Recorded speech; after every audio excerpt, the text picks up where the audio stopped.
इनको सदन में भी जवाब देना पड़ेगा और सड़क पर भी जवाब देना पड़ेगा। सरकार जो है जल्दी जातिगत जनगणना करा के उसके आंकड़े सार्वजनिक कर। नौजवान 2014 में इनको लेके आया था कंधे बिठा के, और नौजवान इनको छोड़ के आएगा इस बार हर जगह से। आरएसएस चीफ सही कह रहे हैं या उनके नीचे के पदाधिकारी जो हैं वो सही। संसद में एक बार फिर गरजे चंद्रशेखर आजाद। आरक्षण को लेकर आरएसएस चीफ मोहन भागवत के बयान के बाद अब सियासी पारा चढ़ गया है, जहां सवाल उठ रहा है कि अगर आरक्षण का लाभ पा चुके और आर्थिक सामाजिक रूप से मजबूत हो चुके हैं, लोगों को इससे बाहर करने की बात हो रही, तो आखिर सरकार जातिगत जनगणना के पूरे आंकड़े सार्वजनिक क्यों नहीं करती?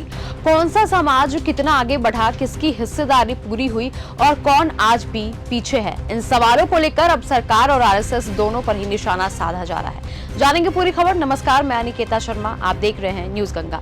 दरअसल चंद्रशेखर आजाद ने अपने बयान में कहा कि आरएसएस चीफ को यह सलाह जनता से ज्यादा केंद्र सरकार को देनी चाहिए कि जातिगत जनगणना के सामाजिक और आर्थिक आंकड़े सामने रखे जाएं। इसी मुद्दे को लेकर 7 अगस्त को लखनऊ में मंडल दिवस पर धरने की बात भी कही गई है। याद दिलाया गया है कि 7 अगस्त 1990 को तत्कालीन प्रधानमंत्री वीपी सिंह ने मंडल आयोग की सिफारिशें लागू करने की घोषणा की थी। दावा किया गया कि आयोग की 40 सिफारिशों में से केवल 2 लागू हुई और 38 आज भी बाकी है। तो ये बात हमें कहने की बजाय या देश को कहने की बजाय सरकार को कहना चाहिए कि सरकार जो है जल्दी जातिगत जनगणना करा के उसके आंकड़े सार्वजनिक कर दे, आर्थिक आंकड़े, तो पता लग जाए कौन अपलिफ्ट हो गया है, कौन जो है बहुत सशक्त हो गया है, कौन सा समाज जो है आगे बढ़ गया है, किसकी हिस्सेदारी पूरी होगी, ये सब चीजें सामने आ जाए।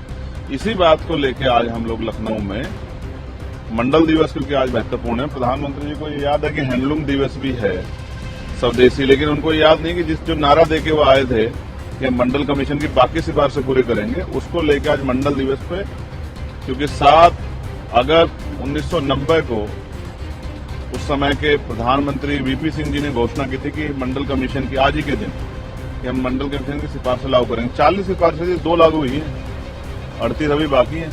मुझे अच्छा लगता है कि प्रधानमंत्री कल कहते। इसके साथ ही प्रधानमंत्री नरेंद्र मोदी पर भी निशाना साधते हुए कहा गया कि उन्हें हैंडलूम दिवस और स्वदेशी तो याद है, लेकिन मंडल दिवस और मंडल आयोग की बाकी सिफारिशों का क्या?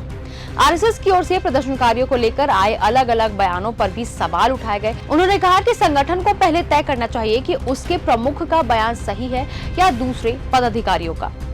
आरएसएस के एक और दूसरे पदाधिकारी 2 दिन पहले कह रहे थे कि ये सब जो है उनके बारे में आप सब कह रहे थे, आज ये कह रहे हैं कि ये प्रोटेस्टर हैं। तो इनको अपने आप तय करना पड़ेगा कि आरएसएस चीफ सही कह रहे हैं या उनके नीचे के पदाधिकारी जो हैं वो सही कह रहे हैं। मुझे ऐसा लगता है कंट्रोवर्सी है नौजवानों को लेकर उनके मन में।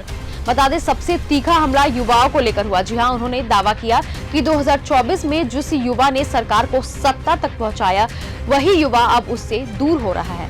और नौजवान 2014 में इनको लेके आया था कंधे बिठा के, और नौजवान इनको छोड़ के आएगा इस बार हर जगह से, प्रदेशों से भी और देश से भी। याद रखना मेरी बात, नौजवान से टकराएंगे। भगत सिंह, करतार सिंह सराभा और उधम सिंह का जिक्र करते हुए चेतावनी दी कि युवाओं से टकराव भारी पड़ सकता है। और आखिर में सीधी चेतावनी, जी हाँ, लाठी चली है तो जवाब भी देना पड़ेगा, सदन में भी और सड़क पर भी। देश का युवा सब देख रहा है और इस बार सवाल सिर्फ आरक्षण का नहीं, अधिकार और हिस्सेदारी का भी है। और इन्होंने शहीद आजम उधम सिंह जी का संकल्प भी देखा है, जो जनरल ऑडवायर को लंदन जाके जो है जिससे बदला लेके आते हैं, इनको एहसास नहीं था, इन्होंने लाठी चलाई। इनको सदन में भी जवाब देना पड़ेगा और सड़क पर भी जवाब देना पड़ेगा। देश का युवा देख रहा है। इस पर आपका क्या कहना है, हमें कमेंट सेक्शन में जरूर बताएं। तब तक के लिए धन्यवाद। अगर आपको ये हमारा वीडियो पसंद आया हो तो इसे लाइक और शेयर करना बिल्कुल ना भूलें। साथ ही हमारे चैनल न्यूज गंगा को सब्सक्राइब और फॉलो जरूर करें, ताकि देश और दुनिया की हर बड़ी खबर आप तक सबसे पहले पहुंचे।